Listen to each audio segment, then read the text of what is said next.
wasisinkana ani nani mu bane nasisinkana Katana Benjamin ne David Lewis Lubongwe ku da grand. Yes, twali kula grand. Mwayogera kinga musisinkanye bo bali kuki ishu yo kamba yakutereza kibina ensisinkana yaffe n'abantu abo teyali mu kamera era by'ebyayogerwa biri confidential naye nga pertinent issue yali nnyo ku musango guli mu kooti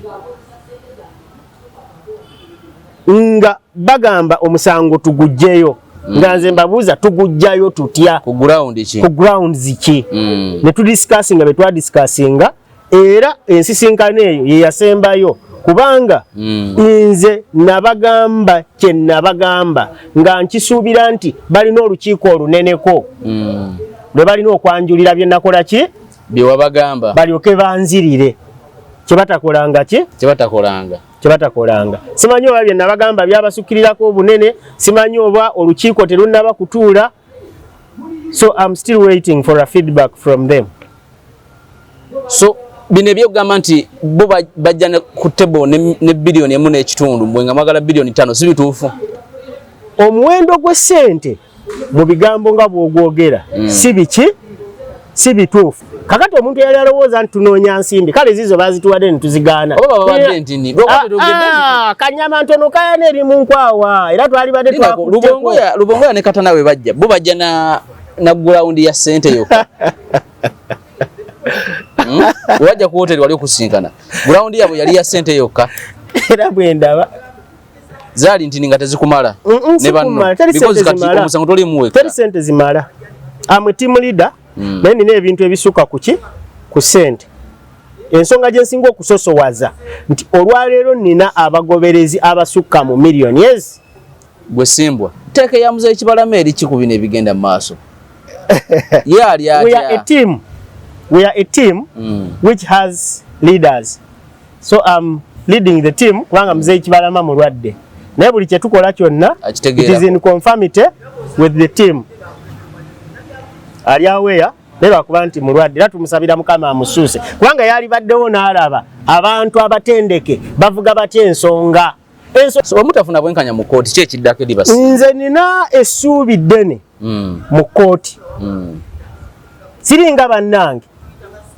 abawaaba omusango leero mu kooti enkeera ne bagujjayo nze sijja kugujjayo tisobola kugamba nti saabasisinkana nabasisinkana ne bakusuubiza bilioni emu n'ekitundu ojeyo omusango no actually bilioni 5 actually mu njogerezeganya zaffe ze twalimu tetwayogera nnyo ku bya ssente no tetwayogera nnyo ku bya ssente ate twabisimbako twabisimbako mannyo newankubadde nti mu buli ntegeragana yonna mubeeramu ebyenfuna twayogera ku bintu. Salamu alaikum Hajati Nakalembe omusemi w'edduwa bw'oba wenyiye embeera embi yankusomere ku dduwa abali ebweru mirimu gigaanyi papula zeesibye kino kyekyoto kwensabira omukisa kobe ng'odiriddawa wali wenkusabira n'ofuna emikisa ky'oba olabanga abirira ebinyonyi ebitalina kyakulya naawe atalina mulimu jangu kusomere ku dduwa ofuna omukisa eno ennyanja kwesula buli kimu ekisira ne kiba kikujjudde nekikasuka mu nnyanja nekikunta nekigenda nze Hajati Nakalembe kambawo ennamba yange yeeno 052537529 temuddeeyo nemwebakira ebizibu mukobe ku nnamba yange eno. Kale bonna osinzira okubeera ng'otulaba olunaku olwaliro nkwaniriza nnyo nkubuzaako nti osiibye otya afunye okusomozebwa nkusaasidde nnyo ofidde olwaziza n'okusomozebwa okulala sotuka ku bwanguzi nkuyozaayoza tuli ku MS Media nina Simbwa Paulo Kagombe abadde yambulako akabanga akawezeeko emabega nga we nabuzaako kubamu mikwano gye ne banga nti Kagombe yafuna ssente NUP abayita ne batuuza bajjeyo omusango ne bawa bilioni 5 nti yasooka bbawo emu kitundu tujja byogera byonna naye agenda sooka kubuza Kagombe sooka kubuza abantu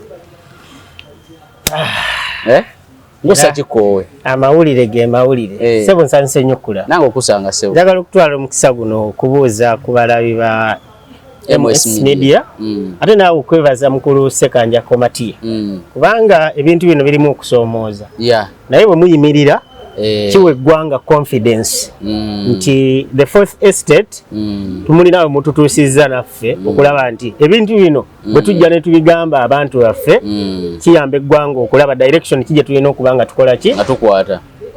So abalabi baffe mbebaza okuba nti mutwala akadde ne muwa feedbacks ate ne mutwala akadde ne muteekako data wammwe mu bulumi mu nsi etali certain. Eggwanga lino Uganda lituuse kussa nga tutambula matankane ng'empale z'aba 7 kubanga tewali kintu kiri streamlined ne bwogezaako okuyimirira ku mazima. Waliwo omwami gye yaŋŋambye nti simbwa ekibaleetedde obuzibu mwesibye ku mazima. Eggwanga lyavaawo awo ne mpulira nga nsaanuuka omutima kubanga sirina ngeri gye ŋŋenda kwefuulamu Robadaba ove ku mazima. Tekisoboka. Nina kusigala nga nkola ki kubanga ekigambo kya Katonda mu Bayibuli olunyiriro simanyi bwe lusimbulirwa naye kigamba nti abantu bange bazikiridde olw'okubulwa okumanya naye amazima gali kufuula ow'eddembe. Simbwa ng'obuze Mwami Matiya mbuze okubula kwange wafuna ssente n'obula n'amasimu n'ogajjako. Eyo ye notion eriwo mu ggwanga Uganda ate kirungi nnyo kuffe ba strategists nti okuba tooki n'olaba abantu bakwogerako ki baani abakwetaaga kubanga abantu bayinza okwetaaga kubanga ofunye eki ofunye ssente. Mbiwulira mbisoma ku mitimbagano nga bwe nafuna ssente era najjako amasimu kuba nafuna ki ssente. Ekinzigisaako amasimu bibeera byakwerinda mu strategist era ebyokwerinda byange buli wendabanga obutakutambulirako nnyo ng'osooka ojjako essimu. Sijjaako simu ojigirako ddala. No, nina essimu gye nkozesa naye nkyusa ennamba in a way of averting my enemies kubanga abanfollowinga baki bangi. Nina abanfollowinga balinga ba mirundi emeka? 3. Abakugoberera nedda abannondoola abantambulirako era nga bantiisatiisa naye nange ŋŋamba nti akufumbira eby'omutwe omufumbira ya bigere ne mwenkanya evvumbe. So seeteeka mu kkubo limu nina okuyitira eno nina okuyitira eno. So okubula kwange in nutshell oba mu bufunze kuli strategic. Nina ensonga enkulu ennyo ze nkwasaganya mu ggwanga si ku lwange naye ku lw'eggwanga Uganda. Obimanyi nti ndi mu kooti.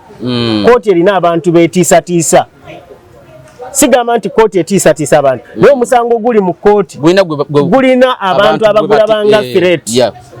Ate omusango guli mu kooti gulina abantu begulabisa. Kati abantu begulabisa be batiisatiisa ggwe nabana abawulira nti omusango nalibadde ngujjayo omusango nalibadde sigenda nagwo mu maaso nabo banninnya kagere. Wasisinkana abakulu mu NUP? Sisobola kugamba nti saabasisinkana kubanga abantu be naleeta mu kibiina bwe mbanga ntutte obuvunaanyizibwa nga wabaddewo obwetaavu bw'okubasisinkana in a way okutereeza ebiganye.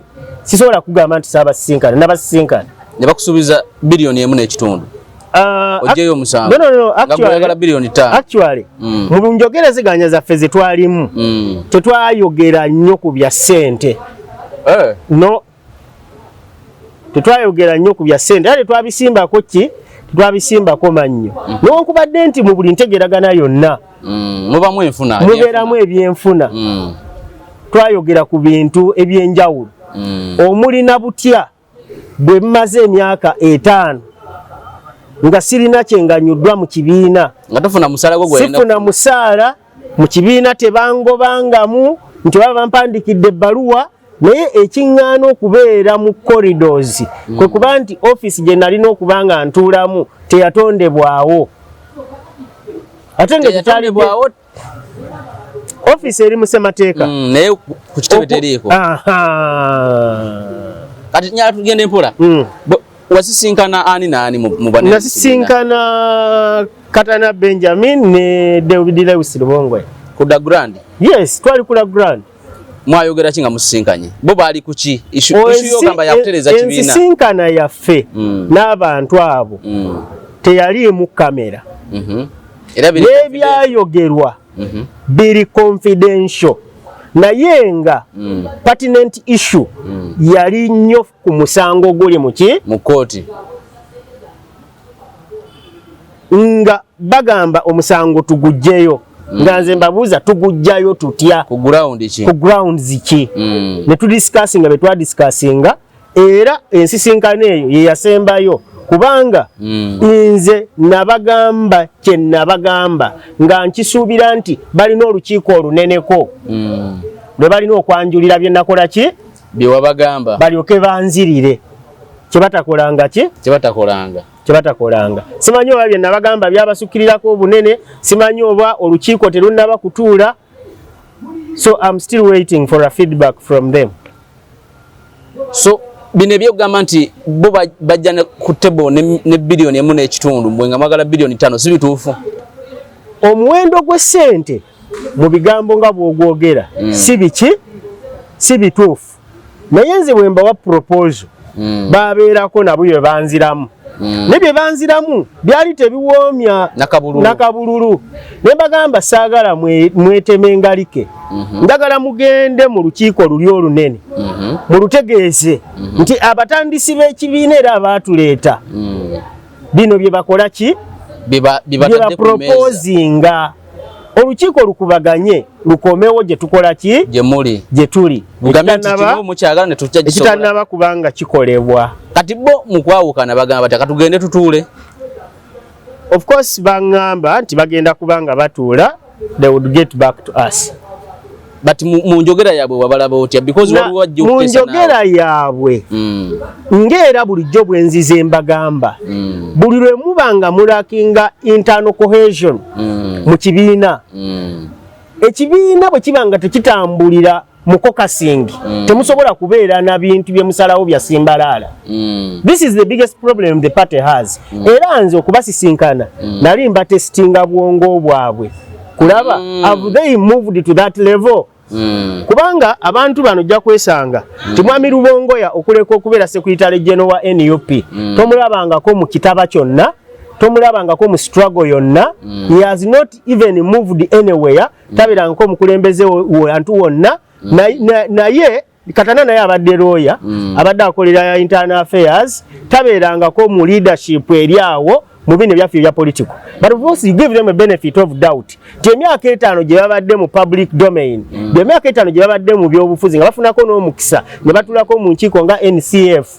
the National Consultative Forum ng'olowooza nti they are being built kubanga baagaana abantu abakugu okubabeera okumpi okuyiga but of course we don't deny them the opportunity to learn by themselves to learn by the way things are done in the public we bali kati no bagamba ate katulabe naye nzija gye bajjamu gye tuli n'enjogera gye baayogera amalala gakyaliwa linako be basaba meeting eri mmwe oba mmwe mwasaba meeting eri bo ekyo kibuuzo kikulu kubanga nze ndi petitioner nze mpaabo musango gwe ninako ne court orders nga ziri restraininga bo kakati gwe njagalo abatulaba naawe nkyazizza wano osalewo nti ani ali ku kisenge between the two of us bwe basaba omusango guveyo kuba nze nagukola ki so they initiated the meeting. Yes, so ngama mukubalaba bakyalina amalala mangi balina ebyawe bajja nabyo ku ttebo nga bagamba simbwa wadde gwe oyogera ebyo neffe twagala kino nkugambye nti twawanyisiganya ebirowoozo era ne baŋŋamba kye baagala okuba nti ba offeringa kye baagala okubanga ba offeringa of course ne bagamba nze nga nze the proposal have brought on table egamba bweti naye gw'obanga nkugambye nti I'm just giving an example mpa kyakulabirako ne kugamba nti bwe mbanga ŋŋenda kubanga nva mu nsonga zino neetaaga kubanga mpeebwa ofisi yange nongamba nti ate ofisi nataddemu omuntu omulala ne nkugamba nti njagala genda as a founder bwe tuba nga tugenda kuteesa ekifo ky'erugazi municipality ebiwandiiko mbirina kankigendemu ntekeyo ebipande byange nogamba nti simbu ekyo nga ate kizibu ne mugamba no genda mu lukiiko lwi because temunaba kuwaayo cards temunawaayo cards what stops me bwe Luwongoyo ovudde wammwe Lwanshamire ozze oyagala kwesimbawo Kampala nze nzaaliddwa Lugazi gye nsomedde njagala ngende nkiikirira abantu bewaffe ng'omutandisi w'ekibiina ate nga n'obukugu mbulina nogamba nti ekyo tekigenda kukola ki tekigenda kusoboka then what happens kati court order eno ekosa etya bammemba b'ekibiina n'ekibiina kyonna court order ekosa ekibiina in the way nti technically nga bw'olaba nti baatwala ssemateeka mu electoral commission ng'ekibiina kye kimukozeemu ennongoosereza fe abatandisi b'ekibiina ne tubagamba nti nedda ssemateeka gwe mukozeemu ennongoosereza mukyamu si ye mutuufu gwe mwali badde mukolamu ki ne tustoping electoral commission tuteeka ssemateeka mu kyapa kya gavumenti okugifuula ingredient okugifuula constitution erina okugolobera ekibiina olwayo court order we bange ekugamba nti tewali kigattibwa ku fayiro kiringa bwe nakwasa ebbaasi eno ne nkugamba tewali kyolina kugattamu mu bbaasa eno kitegeeza nti bwe mbanga nkomyewo gy'oli okusaba ebbaasa byonna byobadde ofunye nga nagambye nti togattamu ogenda kumpa bbaasa yange kitegeeza nti ebisigadde byonna okoledde bwereere so court order webanga restraininga electoral commission okubanga egatta ebintu byonna ku fayiro ya NUP eri mu electoral commission tugaba ddagala Katonda yawonya Sheikh Masunga ne Hajati Jaliya abasangibwa e Kawanda nga bayita mu kitabo ekitukuvu Kurhani mu bakuguka okusoma dduwa ezigoba ebisirani ebya buli kika amajinni amayembe emirimu gyo gyafa olina olutwe oba omukisa gwe gwabula olina omuntu we yabula naye ng'oyagala akomewo oba oyagala kugoba mizimu ne balabe bo enga teweddeko soole ng'onoonya omulimu olina emisango mu kkooti egy'ettaka n'amayumba olina omuntu walemedde kumwe ng'obasigala omukyalo oba omwami nga tolina kwagalwa ezo zonna ensonga n'ebirala babikolako bulungi nnyo basangibwa Kawanda Bombo Road oba bakubireko ku 0769 57 ku email info@masungadoctors.com ku website www.masungadoctors.com olwala tebisobola kubeera nga bibeera affected paka nga omusango gukoze eki guwedde kakati eyo olaba obuzibu obuli mu nsonga buno nti obuzibu bugaziko bano naye gwe olaba bakifiiringa bwe mwasisinkana omuntu aleese olukiiko lutuule n'asaba omusango guveeyo nkakasa nti aba akifiiringa but response yaabwe no response eyinza okujjira mu malala kubanga wano mu Buganda tugamba nti amalala gakulembera kigwo oba nfuna njagala gwe otunulira obudde bwe baamala nga batudde mu nkiiko bakola ssemateeka ataakola mugaso olwaleero mu bujega bwabwe ate bye bakola biri mu nnongoosereze ziri mu ssemateeka ataagenda muki mu gazeti ate bo ne bavayo ne bagamba nti tugoberera ssemateeka owa 2022 mwena which is wrong. Tufunye ekizibu mwami Ssekanjako wano mu ggwanga Uganda ate kino ngenda kitunuuliza mu Baganda balina abantu wano bagamba nti anakulyako enswa agamba toli omulalu nga ye akola ki Abaganda gwe Ssekanjako nze simbwa ndi mulangira tuli mu Buganda wano tuli mu capital city mu Kampala Abaganda emitwe gyammwe girabika gyetaaga kwasa kati lwaki oyogera otyo njagala nkubuulireko nti olunaku olumu omugenzi Ben Kiwanuka yakola statement may his soul rest in peace nagamba nti yejjuse era teyamanya maama we teyali muzadde mu Baganda Abaganda wano mwami Museveni olutalo lwali lumulemeredde Ssekabaka Mutebi n'ava e London najja n'agamba Abaganda Kabaka n'agamba Abaganda twenyigire muki era ffenna ne tuyiwawo omubiri olutalo ne tuwangulwa abalabbayi ne bagenda olwaleero njagala otegeera ekiri wano ebyobukulembeze n'obufuzi wano mu Uganda yonna bitambulira wano ku Central yewa direction ebitundu ebiki command center naye ogenda kwesanga nti ebikoleddwa byonna mwami Kyagulanyi bukyanga yeeyunga ku kibiina kya NUP bikulagira ddala nti Kyagulanyi akola bibye omuntu mwami Museveni yalina capacity nga alina emmundu ne bulldozer nga ne banka amenya najja mu center mu biseera we yali mu lutalo Bagadafi bamuwanga obuwagizi bwonna yagamba nti yagenda n'afuna tata y'emmundu obuyambi ne buyita simanyi bwayita Rwanda oyo Museveni yalina capacity egula ebizimbe wano mu Uganda mu biseera bwe yali mu lutalo. Museveni teyakyusanga ngoye ng'ali mu lutalo, teyavugako ku mmotoka ya bbeeyi ng'ali mu lutalo. Omwami Kyagulanyi buli kyakoze kyonna kikulaga nti mu America alinayo ennyumba, e South Africa alinayo ennyumba, biiki yeeteredde amaze kufuuka presidential flag bearer wa NUP. So naye yaligenze mu kwerumya ng'oli bwe yerumya? No, tetugamba kwerumya. Ebintu bino njagala obitegeere bwoti nti Kabaka okuva e London yali yogeredde London twaliwulidde, naye yajja mu jangoozi z'eruweero twafaamu the position nti waliwo obwetaavu. Bw'obanga oli so detached n'abantu ng'olaba bano Bobi Wine bajja bali ku mpingu, naye ng'olaba Mwami Kyagulanyi ali mu America azina mazina, ali mu biduula, ali mu bikeesa. Olwaliro njagala nkulage nti Mwami Kyagulanyi nze okuva lwe namulayiza ku bwa president obwa NUP nabeeranga ne Kyagulanyi nga tulira mu sowaani y'emu okuva nga tonamulayiza nga sinamulayiza. Bwe namala okumulayiza n'alinnya eddaala n'agenda. Abantu abasirusiru olwaleero mu ggwanga be bagamba nti Kyagulanyi alina kyali kyakoze era alina kyagenda okukolera ki abantu mubawo wano ageze kujjayo mpapula mbalaba wano abantu ne mubawa platform zino ne boogera. Oli n'asituka wano ng'alowooza nti ayogedde ebintu by'amagezi nnyo kubanga ayogera ku Kyagulanyi naye talina mulama gonna gwakoze eki gwaleese nti kiki kino onfuna. Olwaleero kikulaga nti Lubongoya, Lukirimaana ne banne David Lewis be bali mu control y'ekibiina. Kati mwe mwakikwasani awe wali challenge era kyobula ntuli mu kooti ngamba mwakikwasa Kyagulanyi mwakikwasa Lubongoya kino kisigamba gwe nkigamba batulaba ati batunuulire tetukwasangako muntu kibiina.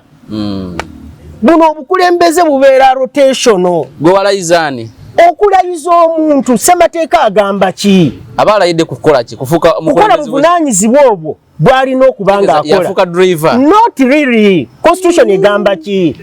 Tulina ekizibu kimu nti fena mu Uganda bwe tuwulira nti president abantu abamu tebamanyi na kumanya nti osobola okubeera president w'ekibiina naye ate notabeera flag bearer waakyo mu kalulu akanene. No, kino twetaaga tukisomesa abantu bategeere nti osobola okubeera president w'ekibiina naye ng'ate obuvunaanyizibwa bw'okuddukanya ekibiina buli mu mikono gya vice president. Constitution eyogera ki? This is where I have a challenge nti abantu bonna mu ggwanga Uganda batunuulira ebintu nga bwe babikola ki nga bwe babiraba bwe bati tebatunuulira nsonga nkulu. Kagambe ekigambo ekirala nti Mwami Museveni asobodde otufuga kubanga abantu be balina wano balina sense, balina ebintu byabwe, ekyama kyabwe bakikuumira ku mutima gwabwe. Njagala tuddeyo kati n'emabega Simbwa naliko ne mukaakuuyu nga njogerezeganya naye ekibiina kino biki kibiina ki NUP kubanga yagamba bwe yali People Power then teyategeera na kutegeera nti bagenda kufuna NUP era bajekanga bwekanzi. Mwe mwateeseganya ne bani Simbwa gwe ndakasa wali mu nteeseganya nze mu nteeseganya nateesa ne Kyagulanyi nenteesa ne olukiiko lwaffe olwasookera ddala mwalimu Nyanzi Fred Sentamu Kyagulanyi David Lewis Lubongoya Katana teyaliimu. Katana siberangako naye mu nteeseganya yonna. Aisha Kabanda siberangako naye mu nteeseganya yonna. Ssenyonyi siberangako naye mu nteeseganya yonna. Abo basatu bokka be baalimu era mu kukola endagaano eyasooka yagiteekako omukono yali ku lwa People Power ng'ajje betubategateko yali David Lewis Lubongoya.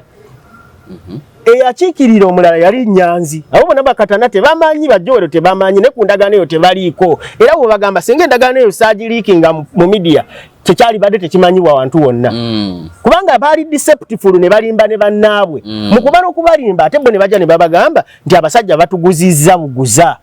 Olwo tumaze okukkaanya nabo ffe tetubalaze interest in money tubagambe twagala tukolere wamu ku lw'okuzimba eggwanga. So mwali kwa yalingako opposition yonna of course nze bwe nva ku bwa secretary general bwa NUP nfuuka senior administrative secretary kati ekyo njagala nkikugambe nti ogenda e Kakiri mu meeting y'e Kakiri we had already agreed nga ne document gye tuyita memorandum of understanding twagisayininga nga 11 omwezi gw'omusanvu e Kakiri ne tugenda nga 14 omwezi gw'omusanvu. So which one came first?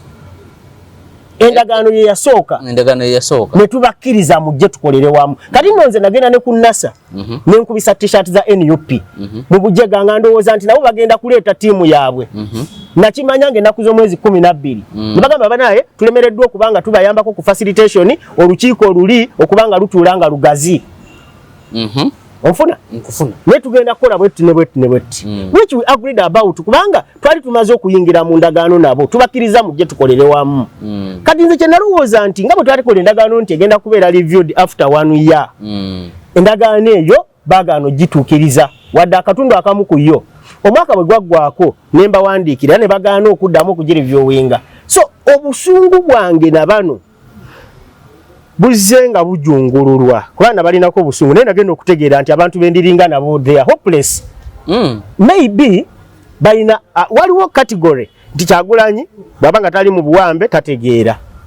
Ekyokubiri nti Kyagulanyi bamuwamba babalabayi balewusi munda mu kibiina basobola okuwambira talina teka kati nze ne meetings ze namuleeta gutogamba nti yetawulira bulumi nga mutwala mu kooti ne muwawabira tafuna mu sense of understanding nti Kagomba ono atali mpiji lwaki simuwulirizaako. Twasobola kubeera sensible nti okusobola okutwala eggwanga mu maaso nga n'omunjuyo mwennyini omwana oli Churchill Centamu yabalemerera okubanga bamusigaza agendere ku kaadi yaki y'ekibiina. Tosobola kugamba nti nze yakuleeta mu kibiina. You have no capacity to harmonize my issues. Nogamba nti weesibye ku ggwanga ddamba ogenda ogatta abakyoli n'abalango ogatta abajapadola n'abakoki. I think tulina we tumesingidde up nga bannayuganda okuteeka abantu mu bifo we batagwanidde kubeera and we have given them a lot of time. Mwami Museveni naye njagala mukubira omulanga nga mpitawa ekibiina kino kyawandiisibwa kubanga kitwala obuyinza. Ekibiina tekyawandiisibwa kubanga lero bagenze kujjayo that is not enough. Era awo sinnabatuukawo kubanga nze akalulu ka 2 mugunze mbadde mu byokulonda kuva mu 9 kyera mu 6 nali mu senior 4. I was seeing everything. Mu 2001 I participated Mukaruru. Nenzija 2006, Nenzija 2011, 2016, 2021 under the same laws, stupid laws. Tewaliwo single amendment ekoleddwa tugenze mu 2026.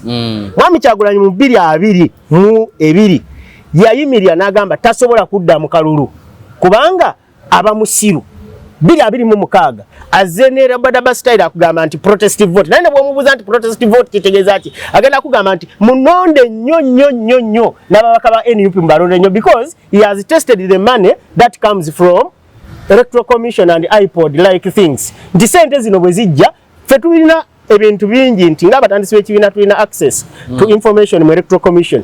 Wosangira nga bodaboda emu ku lunaku lumu yanywa liita z'amafuta 240.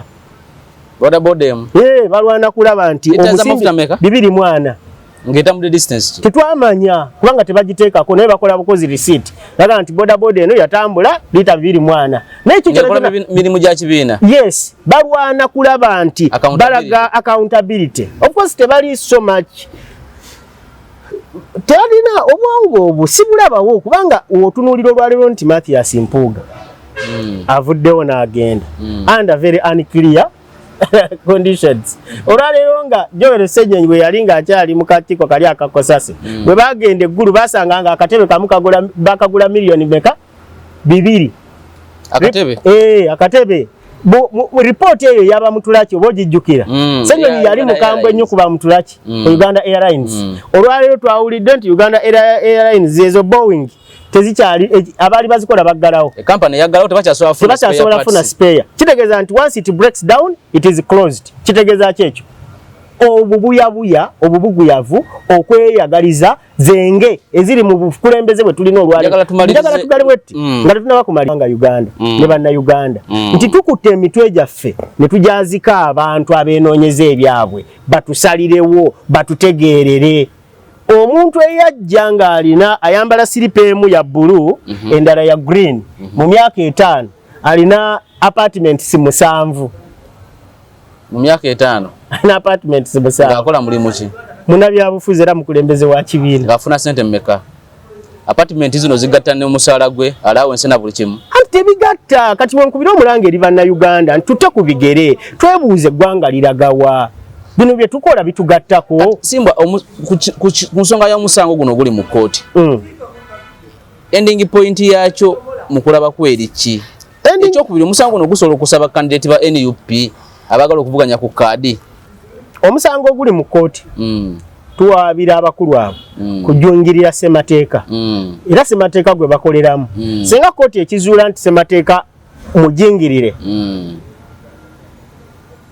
okusalawo kuli mu maaso ga kooti fe okusaba kwaffe kugamba nti kooti erangirire nti ebibadde bikolebwa byonna under a forged ssemateeka bikyamu era bisazibwemu bwolwali bwe kugamba nti akakiiko aka election management committee tekasimbulizibwa kuva mu ssemateeka omuwandiisi wa biliyena kasimbulizibwa kuvaawa senga omulamuzi akeera ku makya n'agamba nti ebibadde bikolebwa byonna bikyamu mwababadde ba vetting wange era muwaayo ssente zammwe ne musinga n'amayumba gammwe muba musigadde ku ki it is better abantu bano batunule balaba awali akeetoolooze bwe bati bamanye nti waliwo awali omukka tewabula ki ndako akakiiko kono akabasebufu tekalimu mu ssemateeka biliyena tekalimu kasemateeka biliyena agamba ati ayogera atya mu kunoonya ba candidate ssemateeka ali very clear obukulembeze bwa kibiina buviira ddala waggulu ku national secretariat ne bugenda paka wansi ku byalo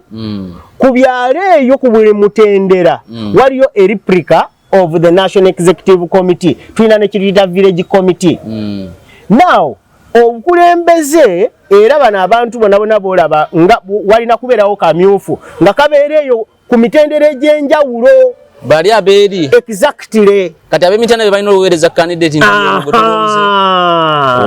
so si Kampala kusaatuukira Mityana kugenda kulondera because nfuna responses kuva mu ggwanga lyonna abantu bambuuza ssemateeka ayogera ki ku ky'okunoonya ba candidate ono ye ssemateeka owa biliyena yoni tatankanibwa nguleka bamutankana be bali ekavule akulaga butya aba candidates we bagenda okubanga oyo mulimu bagwekoleramu ku village ku levels zaabwe ezeri be balina okwerondera kubanga be bawangala n'abakulembeze baabwe they are accountable to their leaders they can call them up or they can push them forward for another kisanja so sigamba kubanga nawuliddeko n'okuwulirako nga omwami we yabeeredde mu America abakulembeze bana banoonya kaadi wabaddeyo eri abagamba nti ali wano tugenda musisinkana akawungeezi oyo musajja yali badde ng'ateekako akasente ako ne twogera n'omusajja wano kaadi n'agifuna ebiwa bijjeewa nayo sagala tulete propaganda wano nze kyebayibayo kyova olaba sitera kujja content mulina nesaagala kwasama njogera ebintu bye nninako omusajja aliweereza akasente ako substantiate on this omusajja yaliweereza yalitaddeko akasente ako ono ngenda kubeera naye ku ssaawa bwe ziti nali badde mugamba kaadi n'agiwa oyo bano abatambula bano baseebuufu si be bagaba kaadi baseebuufu abo bafunamu obusente buno obutonotono ku baana ababatuukirira naye nga eŋŋoma ennene bayirawo sente zisoloozebwa abantu abatalina ku kitebe zirimu babuloka era ab'amaanyi exactly omusimbi gutambula nazindetera nezijja wano zenzivuga nenzikutwalira list olwaleero tukyali mu process eno gye bagamba mbu tugenda kulangirira okuva nga 15 ogw'omwenda wolowolowolo abantu abalina okufuna kaadi bazifuna dda naye bakyali wano ku kiguumaaza ng'ente esula ku kyoto era bakyasolooza sente ensimbi etambula kati abiŋŋamba ye mutandisi omu ku batandisi b'ekibiina era siri mu mativu n'enzirukanya y'emirimu mu kibiina kyobola ndi mu kkooti nze obwongo obwange tebuŋŋambangako nti ŋŋenda keera ku makyanve mu NUP nga sisootinze ensonga siri mujjaga kutuuka ku level ati n'empuga yayogeranga bwatyo sijja kufuluma kibiina naye namaana afuluma ebyo bibye kubanga senga yayogeranga bwatyo ng'alina kyakoze nze nkugambye nti bendowooza nti badibaza enzirukanya y'ekibiina mbatutte mu kkooti baŋŋambye omusango tugugjeyo tukuweeyo n'akasente babadde baagala sente bakuwa sente mmeka wuliriza baŋŋambye omusango tugugjeyo tukuweeyo n'akaki n'akasente mbagamba naye bwe naakwata akasente bannayuganda nga nnaabambaliddemu olukwe babadde wiringi okuwa sente bakalina akasente ke baagala okumpa naye kawera tekawera keveeraveera naye ng'era bwe kali nesimba osobola okuganda sente kubanga abamu bagamba nti bino byonna ekibikukozesa oyagala ssente kati asajja balise ssente oganisa olwo olugambo lw'Abannayuganda nze natandika ekibiina kye bayita NUP ekimpa omukisa nti abakulu bakkiriza nti tebakola kibiina kya NUP bakisangawo kitegeeza omutwe oguvaamu ekibiina ekyokubiri mu ggwanga tegubeera mutwe mukalusebo kakati we nali nga ntandika okukola ekibiina ekyo n'abantu be twakitandika nabo kyogamba nti era twamala kusolooza ssente mu bantu. We have a vision, we had a vision, we still bear the same vision. Tetugenda va mu kibiina okuleka nga tukitereezezza abantu basobola okukivaamu kubanga Kyagulanyi si yasoose okubeera pulezidenti w'ekibiina ekyo tubaddeko ne bapulezidenti abasukka 4 naye nga bakirekawo era ne kisigala nga kikola ki nga kitambula. Saagala abantu babuguyazibwe nti ebyobufuzi bitandikidde ku Kyagulanyi. We have been here, we are still here and we are going to be here. Naye tulina buli omukola lubimbi n'alimako kyakoze eki kyalimyeko. Tulina obuzibu mu Bannayuganda wano ti buli muntu yenna alina alowooza nti ategeera nnyo okusinga omuki omulala era nze abantu abanvumye bangi nti omusanga tamanyi na kusoma lunyiriri bw'omuwa ekiwandiiko nga kino ekyasemeteka n'okimuwa nti kino kisome ng'asekaasekamu kaawo ng'asekaasekamu ng'agamba nti ffe ssemateeka owaffe gwe tulina baagaana omugazeetinga ng'atambula ng'agenda. So our people need to be educated, our people need to be sensitized, our people need to be helped. Abantu bali mu katyabaga njagala nkubuulira and where we are going mwami Sekanjako bino mbikugambidde wana tera nkusaba ojje mu kooti ng'ennaku z'omwezi 2 kugenda bawulira musango kuwansala kugenda kuba kuwulira musango njagala ojje owulire oba bye twogera bikyukamu kubanga kyetwagala bwenkanya mu kutandika bano bali bannamateeka bali presentinga bani kusooka bana NUP babadde ne bannamateeka baabwe George yasooka n'abali presenting George Musi tugenda okuwulira talina biwandiiko oyo n'agenda takkirizibwa agenda kuwoza talina kakati talina practicing certificate talina kati ne wadda bannamateeka ne waddawo erutu nga yajja Jonathan era ava mu pesi eyakatana najja n'abali presenting which we have no problem about because ongamye mu bawasisinkana ne katana yaliko bajja babiri bokka bongo ya ne katana ate balina tiimu endala babeerawo bati ne kalwa kitewakkiriza sente simba nova mu kintu awo tujja tuukawo nkubanga nze ndaba walikiriza sente bana abasajja bozanya na mwami Matiya abasajja bayaayi naye tetugenda kukkiriza kukozesebwa bya kiyaaye tuli basajja bakulu abaana n'abazzukulu balitwogerako batya gwavuga ekintu kino wekka ne muzeeyi Kibalama akirimu oba kakati njagala nkugambe bwe nti ensonga tekyali yasimbwa na Kibalama it is a national cause nti olwaleero ekitundutundu ku NUP eyekavule obwanga kiboolekeza bakama baabwe kubanga bakama baabwe tebavaayo kunnyonnyola nga nze bwe nkola ki abantu baagala answers ku bintu ebigenda mu maaso nalabye omukyala Nakandi Winifred ng'akuba enduulu ba contenders bali bagamba Luyirika alina gwawoomera ebyo tebirinaako bukaka no nkugambye bali bagamba naye bireke ebyo tobireta mu conversation eno okay kubanga wogambye nze niwe mpulira kubanga n'ebyekiwojjolo natandika kubiwulira ku bakanso nsubuga babawerekeranga mu America kati Nakandi ekyamuyiza kyali kimu nti muwanga bwajja ku stand okwogera yalaga nti bakandidate abali mu lwoka bali babiri bokka si yekka vetting process ekyagenda mu maaso naye ba contenders mubalagiddewo nti abantu bali babiri bokka abali mu race what does that show naye nga kati oyo omukyala Nakandi ali mu Kampala njagala weebuuze ekigenda mu maaso ekiboga ekyankwanzi emubendera akayi abagala tikiti lugenda kunyuma naye ng'ekirunyumisa bantu kubeera balagajjavu kutwalibwanga abaana abato tewaliwo ngeri yonna gy'osobola kujjako gavumenti nga toli organized so bano tebali organized kubanga emyaka 5 lwaki osisinkana simbwa mu mwaka gw'okutaano after parliament antugenda mu kalulu no wali baddewo symbols kubanga mu bwongo bwabwe bakimanyi waje baava bakimanyi ekibiina bakigattamu batya nibye bakola bennyini they know it inside themselves babimanyi kakati bwomba nga mubadde balagajjavu up to that level nenga mugamba nti mwagala twala ggwanga fa abamu abalabye ku gavumenti nga zikyuka tubeera n'obweraliikirivu gye muli kubanga omuntu wa wansi bw'omulengeza ennyo gwe newofula nti obukulembeze bugenda tambulira wano webuti then there is a big problem. So n'abantu bano bennyini abagala kaadi musaba kaadi ne ssente zammwe muziwaayo naye njagala nnyo mwewuuze nti ssemateeka ki gwe mukoleramu nakano akakiiko akabacunya ne kabajjako ssente kabayita election management committee senga musoma ssemateeka mwekali oba kali mu nnongoosereza ezaali zipangiddwa zitwaliwewa mu electoral commission. That is a story for another day. Neze bannayuganda mbagamba tuli steadfast, we are moving in, we are action oriented. Era kati ngenda kuŋŋaanya abantu bange 10,000 aba NUP 10,000 nga mulimu n'abalina position munda mu NUP n'abakulembeze bennyini. Everyone is disgruntled. Everyone is disgruntled. 10,000 zimanyi zoyogerako Simbo.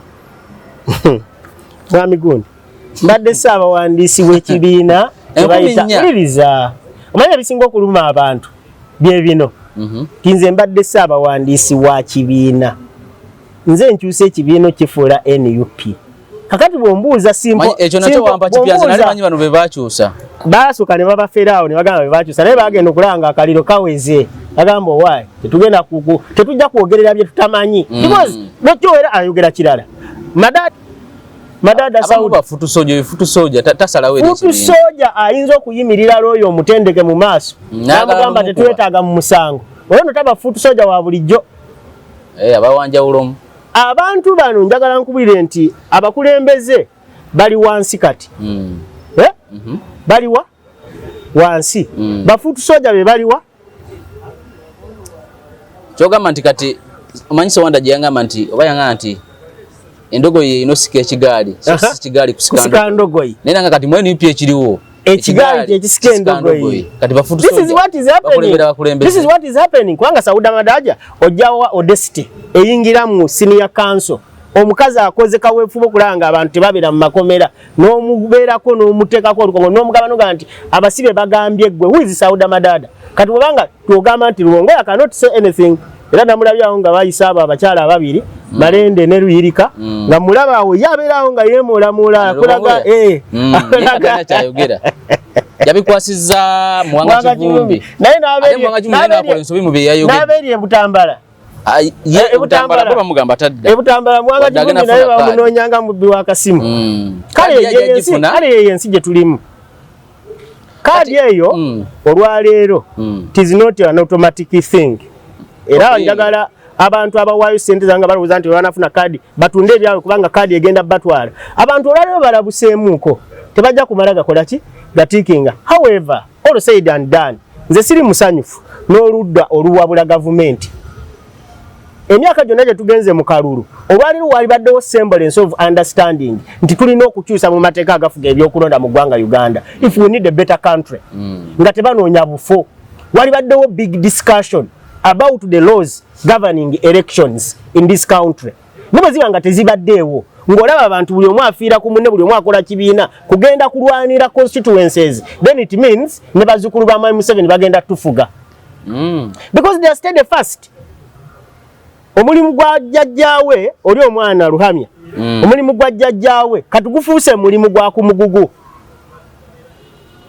omwana wa Kyagulanyi abeera eri ng'aleera Misota kitaawe alwanira Ntebe muzzukulu wa Museveni Luhamya yayingidde amagye kubanga akimanyi amagye kyegakola ki kyegategeeza mu buyinza bataba bawala Bakyagulanyi balaba ku TikTok nga baali eri beyambula bazina n'abalenzi ani yeyambula Simba I always see sina n'omugo nalindabyeko muwala wa Kyagulanyi kati teeka ya Muzeeyi Kibalama eri ki ku bino ebigenda mu maaso yali atya we are a team which has leaders.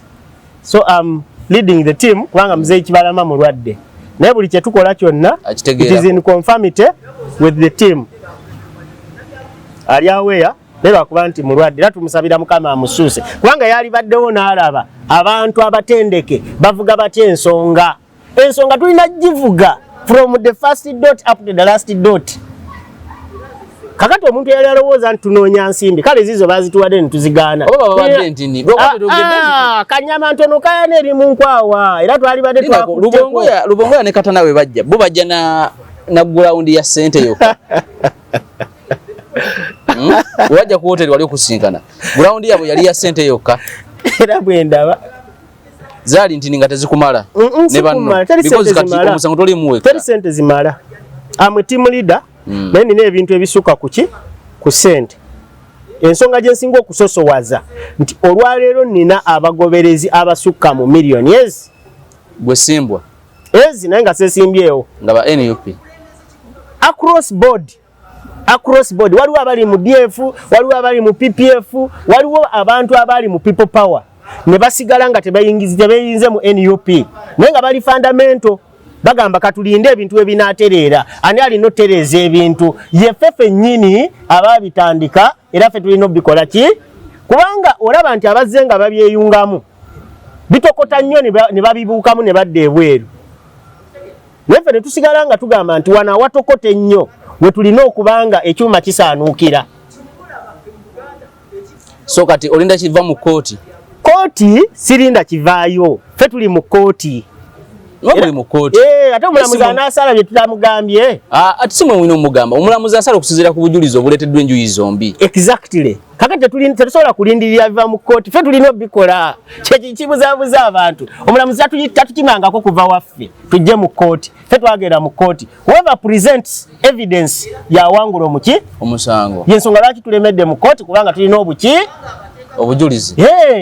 So omutafuna bwenkanya mu kooti ki ekiddako eri basi? Nze nina essuubi ddene mu kooti.